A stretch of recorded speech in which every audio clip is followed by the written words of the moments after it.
e siamo arrivati a 75 progetti. Bastano o pensiamo di aumentarli, professore?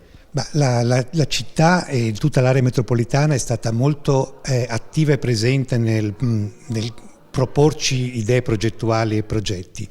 Sono arrivati ancora ieri, devo dire sono arrivati 2, per cui siamo a 77.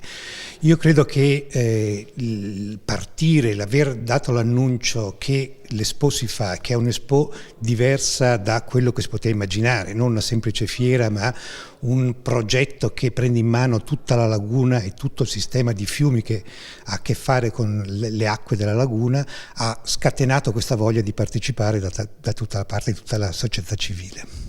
Faticoso? Divertente? Divertente innanzitutto, faticoso perché abbiamo dovuto incontrare ognuno per capire davvero, al di là del titolo che ognuno ha formulato, cosa voleva fare, in che modo voleva rapportarsi con gli altri, e poi per cercare di metterli assieme, cose che molto spesso erano molto diverse, in alcuni casi invece molto simili, che vanno ristrutturate e riorganizzate. Ricordiamo che i progetti sono spalmati su tutto il territorio dell'area metropolitana veneziana? Sì, certamente. Abbiamo un cuore forte che ovviamente sta dentro la laguna di Venezia, ma ci sono molti progetti che, rapportandosi col tema delle acque, col tema della laguna, prendono in mano tutte le aree delle bonifiche, i fiumi, il Brenta, il Po, quindi certamente tutto questo ambito.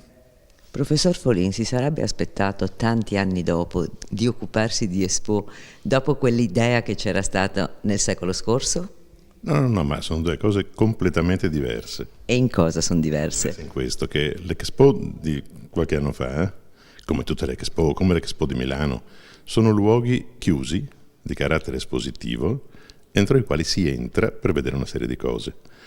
E hanno un grandissimo impatto sul territorio, spesso anche negativo, ed è la ragione per la quale allora mi ero opposto all'Expo di Venezia. In questo caso, nel caso nostro, nell'Expo di adesso di Venezia verso Milano 2015 è esattamente l'opposto, perché non è un luogo, ma è un territorio che è sede, che è il luogo dell'Expo. È un territorio aperto, non è un luogo chiuso.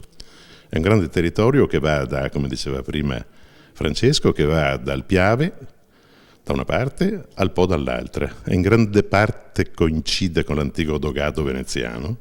È il territorio definito da queste acque, le acque del Tizie, e dalle acque, i fiumi, delle terre che circondano queste acque. È completamente diverso. Nell'Expo tu presenti le cose che hanno fatto altri paesi, altri che vengono ed espongono le loro cose. Qui noi esponiamo le cose che questo territorio produce e le mettiamo a sistema. La situazione è completamente diversa. Ed è quello che spiegherete oggi all'Ateneo Veneto. Esattamente.